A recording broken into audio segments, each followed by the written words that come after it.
The cabin and the intrusion. So picture this, you're sitting in your grandfather's old lake cabin, sipping a cold beer with the state attorney general himself, when the local HOA president kicks down your damn door. Yeah, you heard that right. She didn't knock. She didn't call. She busted in, heels clacking, blazer shining, perfume thick enough to choke a pine tree. She had no clue who she just broke in on. No clue her little power trip was being live-streamed to over 3,000 people. And no clue she'd just committed 6 felonies in front of the one man in the state who could send her straight to prison. That was Delina Crowell, the self-appointed queen of Rockwood Lake Estates. And I'm Markus Henly, 52, retired lineman, proud owner of a 2-acre piece of heaven passed down from my granddad. Poplet 6 months before that chaotic morning. I thought Delina was just another overdressed HOA busybody with too much time and too little purpose. Turns out she was running a $4 million embezzlement scheme, and I was about to blow the lid off her entire empire by accident. Let me take you back to how it all started. Life was simple back then. I'd finally retired after 3 decades installing power grids across 3 counties. Pop's fishing cabin was my reward. 2 acres of quiet forest hugging the calm blue of Rockwood Lake, built by his own hands in 1963 for $800, a place where mornings started with the mist lifting off the water and loons calling in the distance. Pop always said, "The land chooses you, not the other way around." And he wasn't wrong.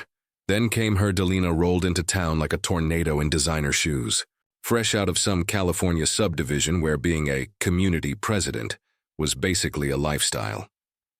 She drove a pearl-white Escalade with vanity plates that said Rule 1. You can't make that up. Her first act? Declaring war on my property. One morning I'm sitting on the porch, coffee in hand, when I hear the sharp click of heels on my dock. 7 a.m., and this woman's taping a notice to my screen door. Violation. Unsightly dock structure damaging community property values. Fine, $500.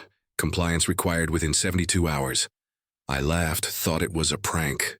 That dock had been there since before she was born. When I walked out to explain that my land predated her HOA by 40 years, she smiled that fake HOA smile and said, "Everyone answers to me here, sweetie. Ask the Petersons what happens when they don't." And just like that, I realized my peaceful retirement had turned into a battlefield. The first strike. 3 days after that ridiculous citation, a letter arrived that made my coffee taste like rust. Certified envelope. Gold embossed law firm seal. All the fancy tricks meant to scare regular people. Cease and desist. Violation of community waterway regulations. Pay $3,000 in retroactive fees within 10 days or face legal action. I almost laughed. My illegal dock had stood there since 1963. But laughing doesn't help when you realize someone with a badge and a lawyer wants your land. Pop used to tell me, when someone starts throwing paperwork at you, the truth's always hiding in a basement file, so I drove down to the county courthouse. Dusty halls, flickering lights, that smell of old paper and history. Betty, the clerk who'd known Pop from the old fishing tournaments, helped me dig through the archives. After an hour of blowing off cobwebs and flipping through yellowed maps, there it was. The original deed, stamped, signed, dated 1963. My property line didn't end at the water. It extended 50 feet into the lake, meaning my dock wasn't on community water. It was sitting squarely inside my lakefront, and the HOA didn't even exist until 1998. That's 35 years after Pop bought the place. My land, my dock, my rules. I walked out of that courthouse grinning, clutching those papers like a badge of honor. For a few minutes, I felt untouchable, until I got home, because sitting across my driveway, blocking it completely, was that same pearl-white Escalade, engine idling, perfume cloud drifting out the window. Delina rolled it down just a crack and said, "Oh, Markus, I'm just reviewing community parking regulations. Might take a while." That smirk on her face told me everything. This wasn't about property values. It was personal now. Within a week, I got 3 more citations. Unapproved solar panels, non-compliant landscaping, excessive outdoor lighting, every one of them nonsense. Every one of them designed to drain me. Financially, mentally, emotionally, neighbors who used to wave from their porches started looking away. Then the Facebook posts began. Little whispers from concerned residents about eyesores, safety issues, and how some people don't care about community standards. That's when it hit me. This wasn't random harassment. It was a campaign, and I was the target. That night, I sat on Pop's porch, staring at the dark water and hearing his old words echo in my head.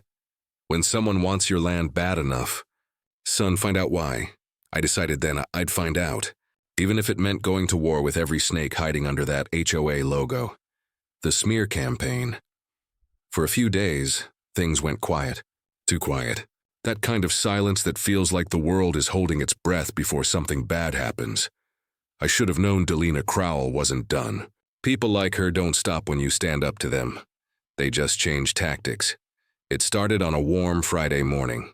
I was working on the generator behind my cabin, the smell of pine and diesel thick in the air, when a white county truck pulled up. Out stepped Dale Morrison, clipboard in hand, a guy I'd known for years. He'd worked with me on power line installations back in the 90s. Markus, he said, looking uncomfortable. I got a complaint about unpermitted structures on your property. Gotta take a look. I stared at him. You're kidding, right? The cabin's been standing since Kennedy was president. He sighed, rubbing the back of his neck. Look, I know, but someone filed it officially. I have to check. It's protocol. 3 hours later, Dale had crawled through every inch of my cabin. Attic, crawl space, the shed out back. When he was done, he shook his head and muttered, "Everything's up to code. Honestly, this place is built better than half the new stuff I inspect." He packed up, apologizing the whole time, and said the same thing I'd been thinking. Whoever filed this is just wasting everyone's time. But it didn't stop there. The very next morning, another vehicle rolled up. Environmental Services, a woman named Janet Bennett, clipboard and camera in hand. She said there'd been a report of possible septic contamination in the lake, apparently coming from my property. Now, Pop's system had been inspected last spring. It was practically textbook perfect. Janet ran her tests, checked the pipes, took samples, and then told me flat out, "There's no contamination, Mr. Henly. In fact, this is cleaner than most county installations." Then came the fire marshal, the utility safety division, even wildlife management, all in 1 week. Each one holding a fresh complaint that somehow led straight to my doorstep. It was death by paperwork. Every inspection took time, broke my peace, and cost me what little patience I had left. It was like being pecked to death by bureaucratic crows. But the real hit didn't come from the county trucks. It came from the news vans. The media strike one Tuesday afternoon. I turned on the local news to find Delina Crowell front and center on Channel 7, smiling like a saint, standing on my dock, pretending to care about community safety. "Our residents deserve better," she told the reporter, voice trembling like she was giving a eulogy. "We've had ongoing issues with unsafe, non-compliant properties on the East Shore. It's heartbreaking. They even rolled B-roll footage, close-up shots of my solar panels, my garden, and that old porch Pop carved by hand. But through her camera angles, it all looked grim, neglected, like a danger zone. The chyron at the bottom of the screen read, HOA President Fights to Protect Lake Community. I felt my blood turn to fire. Within hours, my phone started buzzing. Texts, calls, social media pings. Half the community had seen the story. Some believed her, some didn't. But the damage was done. On Facebook, the post comments looked like a feeding frenzy. People like him ruin neighborhoods. Why doesn't he just follow the rules? I always thought that cabin looked sketchy. I recognized some of the names. Neighbors I'd shared meals with, fished with, helped during storms. Now they were parroting her words like trained soldiers. And the ones who stayed silent? I could feel their fear from across the street. Later that night, Tom and Susan Martinez stopped by. They looked nervous, like teenagers sneaking out past curfew. "Markus," Tom whispered, "we didn't say anything online, okay? But Delina, she's been pressuring people." "Pressuring how?" I asked. "She told us if we didn't report your violations, she'd start checking our property lines. Said she could fine us for non-compliant patio furniture," Susan added quietly. "She even mentioned our daughter's business license. Said it would be a shame if the county started reviewing her permits. That night, I sat in the dark on Pop's porch, watching the reflection of the moon ripple across Rockwood Lake. Every creak in the old boards, every rustle in the woods felt like the world was closing in. This wasn't just personal anymore. This was calculated psychological warfare. The message in the night 3 nights later. I walked down to the mailbox and froze. Someone had spray painted across the front in thick orange letters. "Comply or leave." The letters dripped like blood in the moonlight. I checked my security camera the next morning, a small solar unit I'd hidden behind the pines. And there it was, Delina's Escalade, 2:37 a.m. She stepped out, holding the spray can herself. No mask, no hesitation. The camera caught the vanity plate clear as day. Rule 1. When I called the sheriff's office, I thought justice would finally catch up.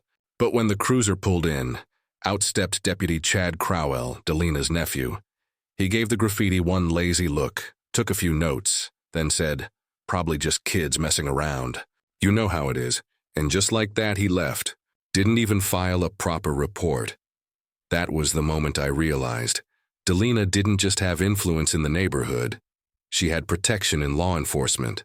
The digital war days later, fake social media profiles started popping up. Same writing style, same pattern, random accounts with no photos, posting the same lies. Aggressive homeowner threatens HOA officials. Unsafe property on East Shore under investigation. Thank you, President Crowell, for keeping our lake safe. All within minutes of each other, someone was running a coordinated campaign. And it was working. Neighbors stopped waving.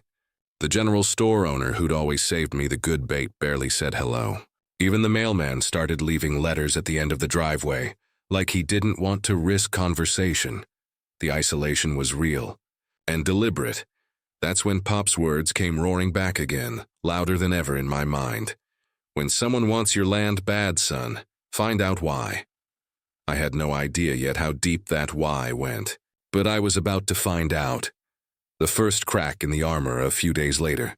My old friend Jake Martinez, an electrician from my union days, called. He'd seen the news segment. "Markus, buddy, that lady's full of it," he said. "Your setup's cleaner than most public projects. I tell my apprentices about your cabin all the time." 2 days later, Jake rolled up with a convoy of 20 union electricians. They inspected my solar panels, my wiring, my power grid, all on camera. Each one signed a statement. System meets or exceeds all state safety standards. When the media tried to spin it again, they were drowned out by Jake's video. A detailed walkthrough proving everything Delina said was fabricated. The video went viral in our local circle. Suddenly, people started questioning her authority, and that's when my old high school buddy Chuck Davis came by. He was a lawyer now, good one too. He sat down on Pop's porch, looked at me over his coffee, and said, "Markus, I think you're part of something bigger than a neighborhood feud. The Attorney General's office has been investigating HOA corruption. Same harassment tactics, same cash grabs all over the state." My pulse quickened. What kind of cash grabs? Elderly homeowners getting bombarded with fines until they sell cheap. Then their land gets redeveloped and sold for millions. You're describing the same pattern. The smell of lake pine hit my nose like memory. Suddenly, every fine, every inspection, every smirk from Delina clicked into place. This wasn't a power trip. It was organized theft. And I wasn't just fighting for my peace anymore. I was fighting for every family that got bullied out of their homes. That night, I opened a notebook and wrote across the first page, the Crowell file. I listed every date, every letter, every lie. I printed screenshots, clipped photos, logged times, and even sound-recorded phone calls. Because now I knew this wasn't about if justice would come. It was about when, and when it did. I planned to be ready. The discovery sleep didn't come easy that week. Every night I'd lie in Pop's old recliner, listening to the whisper of wind pushing against the cabin windows, wondering how much worse things could get. The phone had stopped ringing. The neighbors had stopped waving. Even the lake, my lake, felt different. Still, I kept adding notes to the Crowell file. Every new inspection, every strange vehicle parked near my driveway, every letter with that fake smiling HOA logo went in the folder. By Thursday, That folder was thicker than a phone book. I didn't know it then, but I was about to find the crack that would bring Delina's whole empire crashing down. The letter that changed everything. It came in the morning mail, one of those bland HOA notices that usually meant more fines. But something about this one caught my eye. Tiny text at the bottom of the page. A footer I'd never noticed before. Fines payable to Rockwood Lakeside Community Improvement Fund. Account number 849173. At first it looked official enough, but the more I stared at it, the more wrong it felt. Community Improvement Fund? That wasn't listed anywhere in the HOA bylaws. Pop's voice echoed in my mind. The truth's always buried in the paperwork, son. You just gotta dig deep enough to find it. So I did. I grabbed my truck keys and drove straight to the county clerk's office. The same musty smell hit me the moment I walked in. Old wood, ink, and dust. Betty, the clerk who'd helped me before, looked up from her desk and smiled. Well, if it isn't Pop's grandson again. What brings you in this time? I handed her the letter and pointed at the footer. Ever heard of this fund? She adjusted her glasses and started typing on her old desktop. The faint clacking of her keyboard filled the silence. No record of that in public filings, she said finally. If it's a legitimate HOA account, they'd have to report it under their annual financial disclosures. Can we check those? I asked. She smiled that kind of smile old folks get when they smell trouble. Follow me. We went down into the basement, that archive room that always felt 10 degrees colder than the rest of the building. Metal shelves lined with boxes, labels half faded with age. Betty pulled out a dusty binder marked Rockwood Estates HOA, Annual Reports. She flipped through the pages like a dealer shuffling cards. Then she stopped. Here, 2022 filing. Says they collected $280,000 in emergency repair assessments. I frowned. Emergency repairs? For what? She scanned the next line. Lake dock maintenance and flood prevention systems. I let out a humorless laugh. There's never been a flood here, Betty. Not once. She flipped to the next section, brow furrowed. $150,000 for professional landscaping by Crowell Grounds and Maintenance. I felt my stomach drop. Crowell? You mean as in? She nodded slowly. Same last name as your HOA president. And look at this. The company was incorporated 3 weeks after she became president. The air in that archive room went heavy. You could almost hear the puzzle pieces clicking into place. Delina wasn't just harassing people for fun. She was funneling community money into fake businesses. I asked Betty to check one more thing. Insurance claims. If she was forging maintenance reports, she might be padding insurance reimbursements too. And sure enough, 3 separate storm damage claims in the past 18 months. Each one for nearly $100,000. Only problem? There hadn't been a single serious storm in Rockwood during that time. Betty's voice dropped to a whisper. Markus, this isn't mismanagement. This looks like organized fraud. My hands trembled as I photocopied every page, every signature, every fake invoice. I could feel the weight of those papers, like holding the smoking gun itself, the bigger picture that night. I laid out all the evidence across Pop's dining table. Maps, reports, HOA filings, and screenshots of Delina's social posts. I stared at it all, heart pounding like a drum. She'd been using her HOA power to squeeze people out of their homes.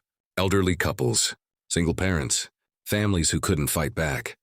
Drive down property values with fake citations, buy them out cheap, flip the land to connected developers, and pocket the difference. That's why she wanted my land so bad. Because Pop's cabin, my cabin, sat right on the key stretch of shoreline that blocked her resort expansion project. Every fine, every inspection, every smear online, it wasn't random. It was part of a business plan, and judging by the money trail, she'd made hundreds of thousands off her neighbor's misery.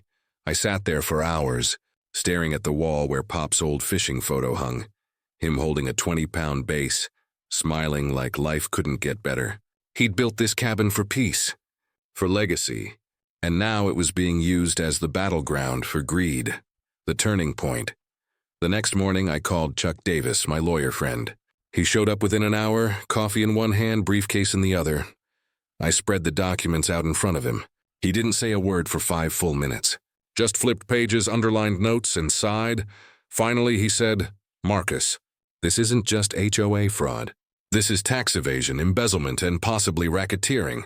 He leaned back, rubbing his temples. The Attorney General's office is already looking into cases like this. You might be the key witness they've been waiting for. I felt my pulse in my ears.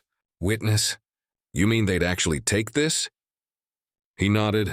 If it's solid, and they'll open a case. But we'll need more. Recordings, witnesses, proof of intent.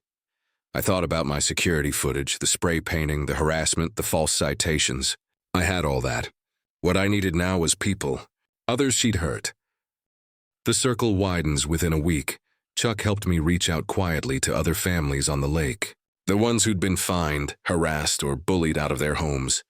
We met one evening at the Rockwood Veterans Hall, a place Pop helped build decades ago. The air was thick with tension and nostalgia. Old flags, wood polish, the faint hum of a ceiling fan, one by one. They shared their stories. The Thompsons, an elderly couple, had paid nearly $9,000 in violation fees before selling their home at a loss. The Garcias had been hit with $12,000 in emergency assessments for lake repairs that never happened.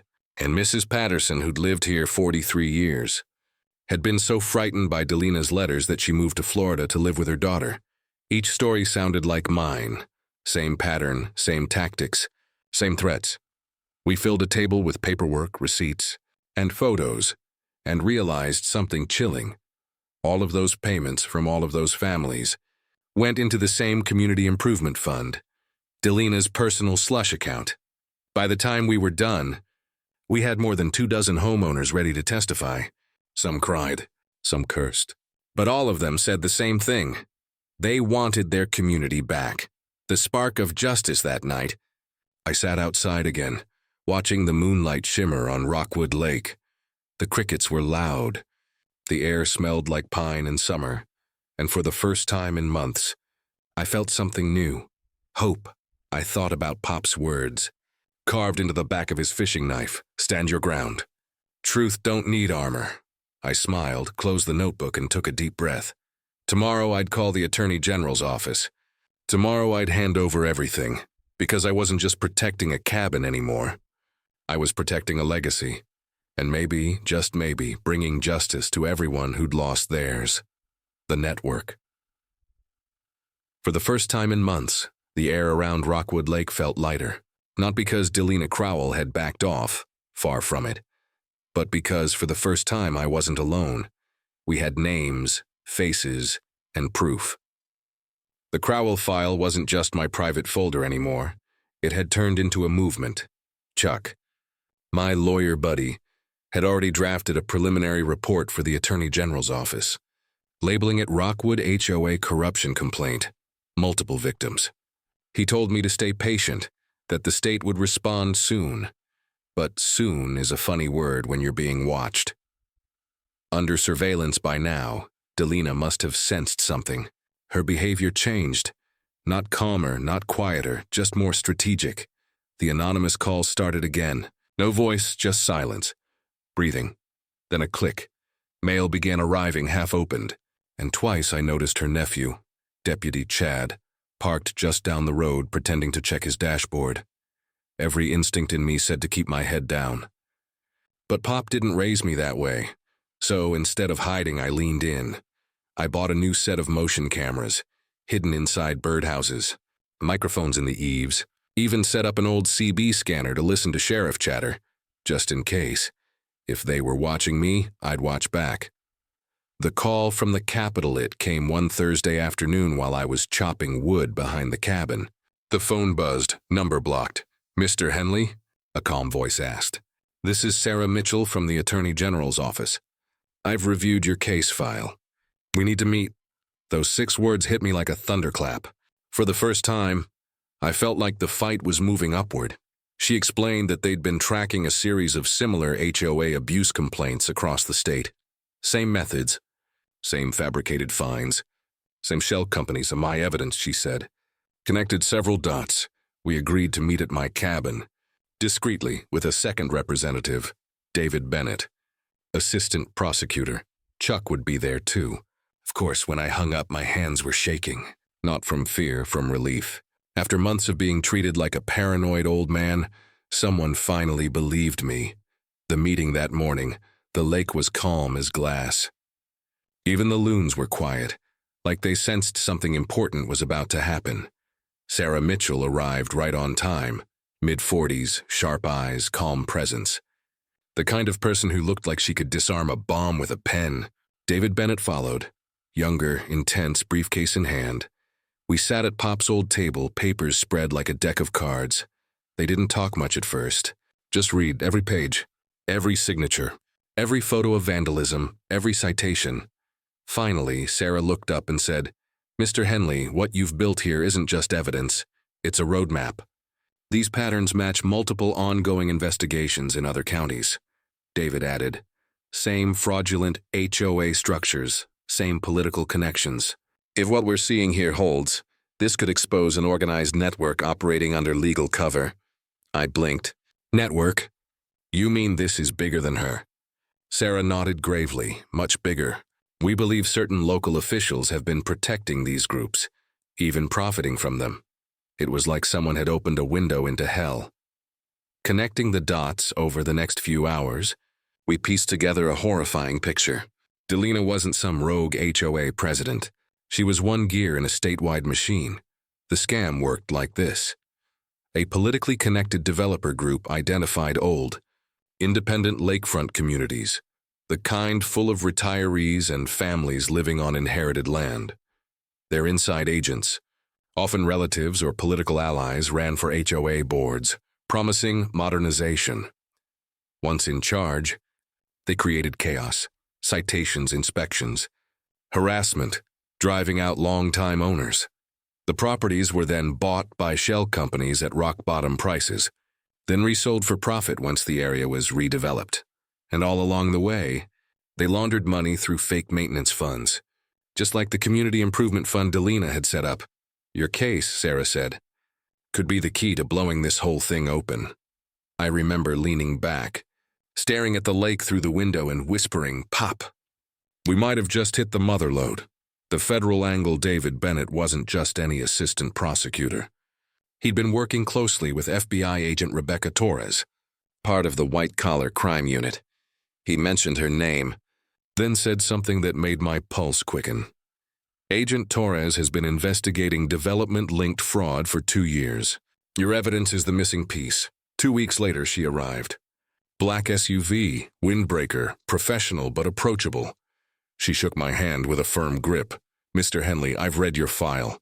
You've done half our job for us." She talked fast but clear. The way she laid out her thoughts made you feel like you were watching a map unfold. Torres explained how they'd traced similar HOA accounts to 5 other counties. Different names, different board members, same structure.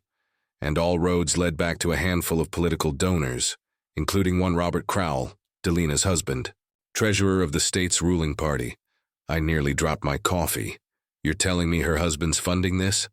Torres nodded, indirectly. "He has access to zoning data before it's public. They use it to anticipate which areas will rise in value. Then their associates move in and control the local associations.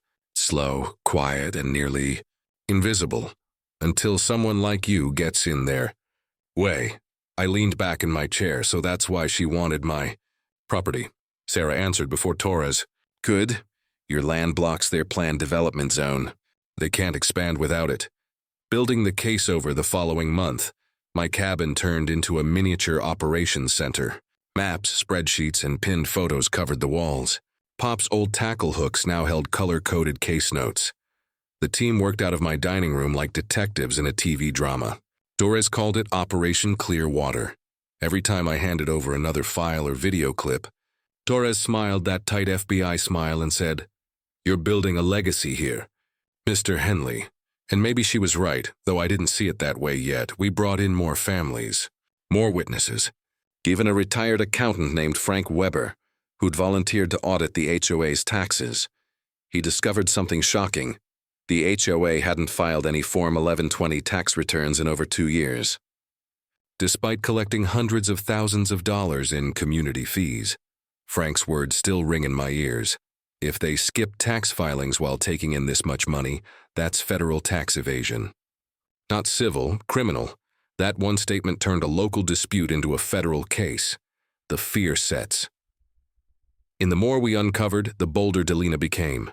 It was as if she sensed the walls closing in and decided to burn the place down before surrendering.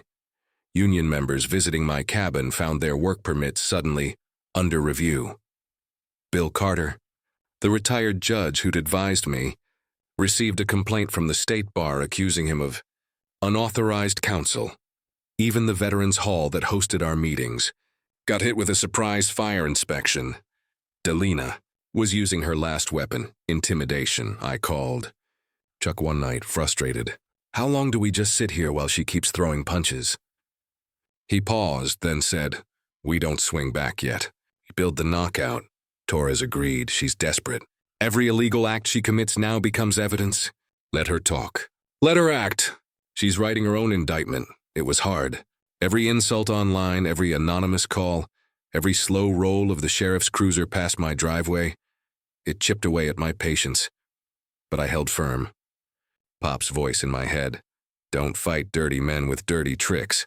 Beat them clean. Word spread faster than wildfire. Other lakefront communities, some miles away, reached out with eerily similar stories. Within a month, we'd formed an informal alliance called the Homeowners' Rights Coalition. People from all over the state began sending documents, emails, and bank slips to my cabin. The evidence piled so high, Torres had to rent a storage unit just to catalog it all. One night, during a late session, Torres looked up from her laptop and said, Markus, you realize this is one of the largest HOA fraud networks we've ever seen? You helped expose it. I didn't know what to say. I just stared at the table at Pop's old coffee mug now filled with pens instead of brew. I just wanted peace, I murmured. Didn't mean to start a war. She smiled softly. Sometimes peace only comes after you end one. The turning point by midsummer, the Attorney General's office had collected enough to begin formal action. They needed one final piece, proof of active criminal intent. Sarah Mitchell explained it during our last meeting that season. We have her financial crimes on paper, but juries love video. If she incriminates herself live, that's checkmate. David leaned in. She's predictable, Markus. Every time she feels challenged, she overreacts. If we can trigger that reaction under controlled conditions, we'll catch her red-handed. They didn't say it yet, but I knew what they were thinking. We were going to bait her. The plan a week later, they proposed something bold, dangerous even. The Attorney General herself would come to Rockwood Lake to announce a new homeowner protection initiative. The press would think it was just another policy event, but in truth, it would be bait.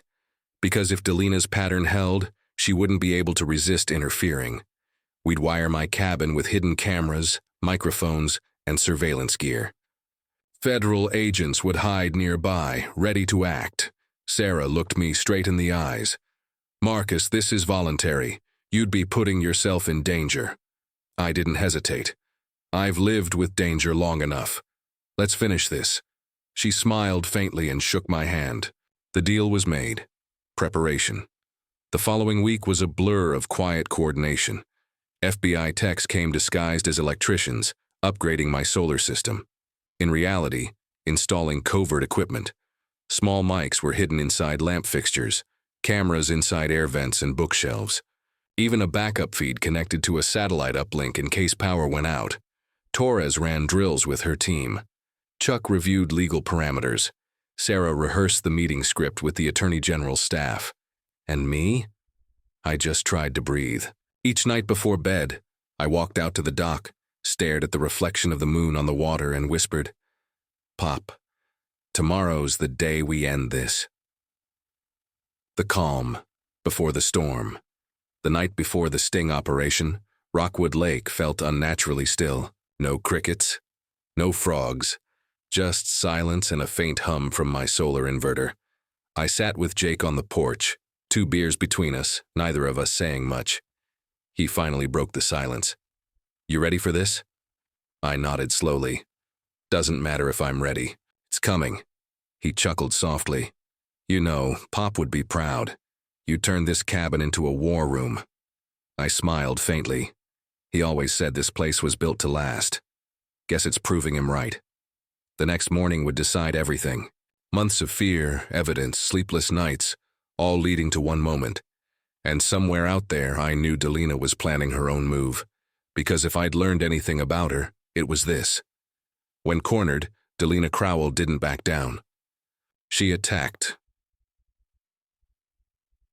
The morning air over Rockwood Lake carried that strange quiet you only feel before a storm. Not the kind that brings rain, but the kind that changes everything. It had been 3 months since the Attorney General's office first stepped into my cabin. 3 months of sleepless nights, of careful planning, of waiting for one woman's arrogance to undo her entire empire. Now, it was time. The setup had started with a message from Agent Torres. Operation Clear Water, Phase 3 begins tomorrow. Maintain normal routine. Expect company early. No more details, just that. I knew what it meant. Tomorrow was the day. They'd chosen a Friday, the same day HOA inspections usually happened, so nothing would seem suspicious to Delina's eyes and ears. By noon, the cabin that Pop built with his own hands had been transformed into a fortress disguised as a home. Tiny pinhole cameras hid inside picture frames. Microphones were tucked beneath the mantel and beneath the old fishing trophies on the wall. Even the cabin's new smoke detectors were actually encrypted recording units feeding directly to the FBI's command van, hidden 2 ridges away. Torres called the setup a symphony of surveillance. Outside, the team blended into the landscape. 2 utility vans pretending to service power lines, a pair of agents posing as park rangers near the boat ramp, and 1 unmarked SUV parked along the tree line, its windows tinted darker than sin. Inside, my nerves hummed like live wires. The bait. The plan was beautifully simple and dangerously effective. Attorney General Patricia Williamson herself would visit Rockwood Lake to discuss the state's upcoming homeowner protection initiative. The press would be told it was a quiet policy briefing. But in truth, the event's purpose was one thing: to draw Delina Crowell out. The AG would meet privately with me, the so-called problem homeowner, in my cabin. To Delina, that would look like corruption, a political official conspiring with her biggest enemy. And knowing her ego, she wouldn't be able to resist exposing it. Torres's team had even intercepted Delina's encrypted messages through a subpoena.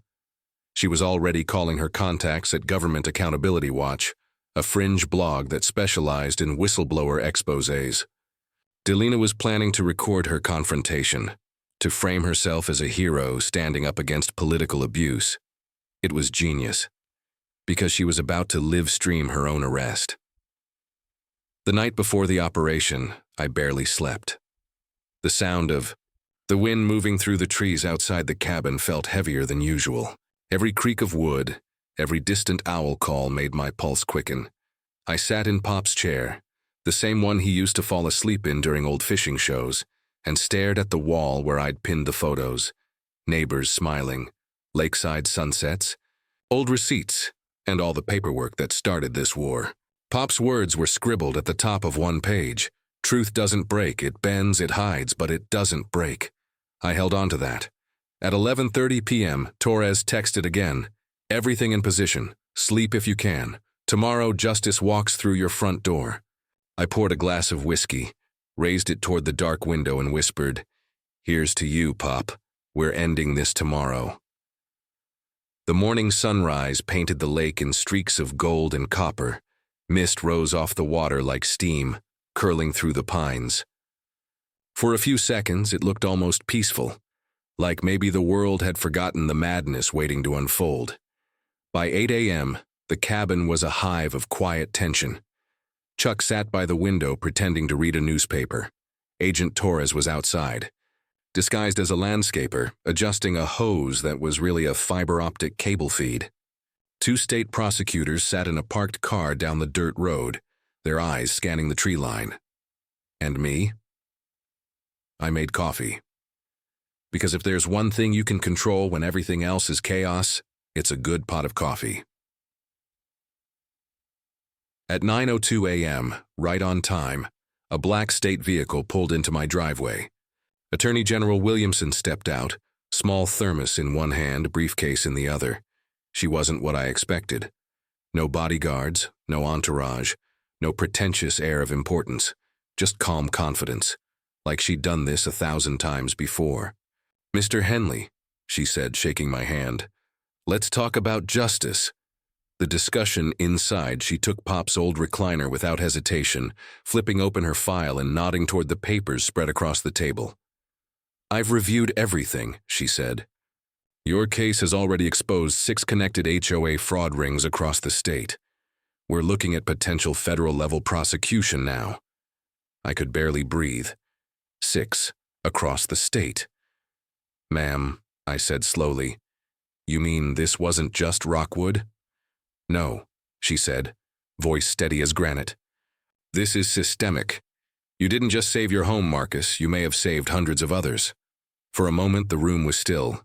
The soft hum of the solar generator outside was the only sound. Then, gravel. Tires crunching fast. I looked out the window. A pearl-white Escalade swung into my driveway like a missile. Delina Crowell, the break-in. The vehicle barely stopped before the door flew open. Delina stepped out, phone already recording. 2 people behind her carrying gimbals and microphones. Her voice carried across the yard. "This is it, folks. We're going live to expose corruption in our government. The Attorney General is here, meeting secretly with the very man harassing our community." Inside, Agent Torres whispered into her earpiece from the hidden station outside. "Everyone hold. Cameras rolling." I felt my heartbeat in my throat. Williamson didn't even flinch. She calmly took a sip of coffee and said, "Let her come." The sound of her heels hit my porch like gunfire. Clack, clack, clack, then crash! The door splintered open. Wood chips flew. Delina Crowell stormed into the room like a storm wearing a $1,000 suit. Her phone camera aimed right at the Attorney General. "I demand to know why the state of Rockwood is conspiring against me," she shouted. "You're all part of this harassment." Williamson stood up slowly, composed as ever. "Mrs. Crowell," she said, voice calm but cold, "you've just committed multiple felonies, including criminal trespass and obstruction of justice, in front of a sitting Attorney General." For the first time, Delina blinked. Her voice trembled. "Well, what?" "This is being recorded." Williamson smiled faintly. "Yes, it is." And outside, Agent Torres whispered, "Move." The door burst open again, but this time it wasn't Delina. It was federal agents. "Delina Crowell," Torres announced, badge glinting in the morning light. "You're under arrest for fraud, extortion, conspiracy, and harassment under state and federal statutes." The cameras caught everything, hers and ours. The collapse. The sound of handcuffs closing echoed through the cabin. Delina's phone hit the floor, still live streaming. Thousands of her followers watched her transformation, from righteous crusader to exposed criminal, in real time. Her face crumpled. Her voice stammered. "You can't do this. My husband knows people." Agent Torres leaned in close and said softly, "He's already under investigation." Outside, the Escalade was towed away while deputies collected evidence. The media vans that had followed her here now pointed their cameras the other way, toward me. "The cabin. The truth." Williamson picked up Delina's fallen phone and turned it toward herself, addressing the still-running live stream. "This is Patricia Williamson, Attorney General of Rockwood State. What you just witnessed is the culmination of a multi-agency investigation into HOA corruption and property fraud. Justice has been served." The live comments exploded, confusion, disbelief, then applause. Inside, I just stood there numb. It was over. After all the months of fear, the sleepless nights, the fights with shadows, it was finally over. Aftermath, when the cars left and silence returned, I sank into Pop's chair. The sun had shifted, casting a warm glow across the floorboards that used to creak under my grandfather's boots. Williamson turned to me and said quietly, "Mr. Henly, we couldn't have done this without you. Your courage didn't just protect your home, it exposed a criminal network that's been stealing from families for years." I nodded, not trusting myself to speak. She smiled kindly and added, "You've reminded everyone why ordinary people matter. We'll take it from here." Outside, I watched as the Escalade disappeared down the dirt road, taillights flashing red through the trees. The last thing I heard from Delina Crowell was her voice echoing faintly across the lake. "This isn't over. My husband will fix this." But deep down, I knew she was wrong. It was over. The night after. That night, the lake was peaceful again, and for the first time in almost a year. The loons called to each other in the distance. The stars mirrored on the calm surface. And Pop's wind chime, silent for months, moved with the gentlest breeze. I sat there on the porch, whiskey in hand, watching the reflection of the moon, and whispered, "We did it, Pop. We actually did it." And somewhere in that still night air, I could almost hear him whisper back, "Told you the land picks its fighter." The fall of Delina Crowell. The morning after Delina's arrest, Rockwood Lake felt like it had finally exhaled. For months the air had carried tension. Now it carried the echo of relief. Boats moved again across the glassy water. Children laughed on the docks, and for the first time in a year, people waved when I passed. But peace never comes easy after. Or the aftershock 2 days later, the headlines hit every local station. HOA president arrested in statewide corruption. Sting. Her pearl-white Escalade became a symbol of greed. That shattered front door photo, a symbol of justice. The Attorney General's office confirmed 23 charges against Delina Crowell and 7 against her husband, Robert. Fraud, tax evasion, embezzlement, conspiracy, abuse of authority. Enough to fill a courthouse docket for a year. Still, part of me couldn't celebrate. I'd seen what power does to people, and I knew she wouldn't go quietly. The courtroom 3 months later, fall arrived. The courthouse sat in the center of Fairview City, all marble and echo. Reporters swarmed the steps like flies on honey. Inside, I took my seat on the witness bench. Delina entered in a gray suit, thinner now, eyes hollow but still defiant. Her husband followed, cuffed, avoiding my gaze. When the judge read the charges, her lawyer objected every third word. Classic defense theatrics. But the evidence was a tidal wave. Bank records, false invoices, security footage, and the live stream from my cabin. Her own confession. Broadcast to half the state. The crowd gasped when the video played. The moment she broke my door. The moment the Attorney General stood up calm and steady. The moment the cuffs clicked. Delina buried her face in her hands. When it was my turn, I took the stand. Hands trembling, I told them everything. The letters, the threats, the lies, the neighbors driven away. The prosecutor asked how it felt. Living under that fear, I said quietly, like being robbed in daylight. Except they called it community service. Even the judge looked up at that. The fall, the verdict came faster than anyone expected. Guilty on 17 counts. Robert Crowell. Guilty on 6. The judge's words rang through the hall. For every home you took, for every family you frightened, justice now takes back what you stole. Delina's knees buckled. She didn't cry, not at first, but when the bailiff led her away, I saw it. A tear streaking down through layers of courtroom makeup. Outside, cameras flashed. The world finally saw the woman who'd built her kingdom on intimidation crumble under the weight of her own greed. The community rebuilds weeks later.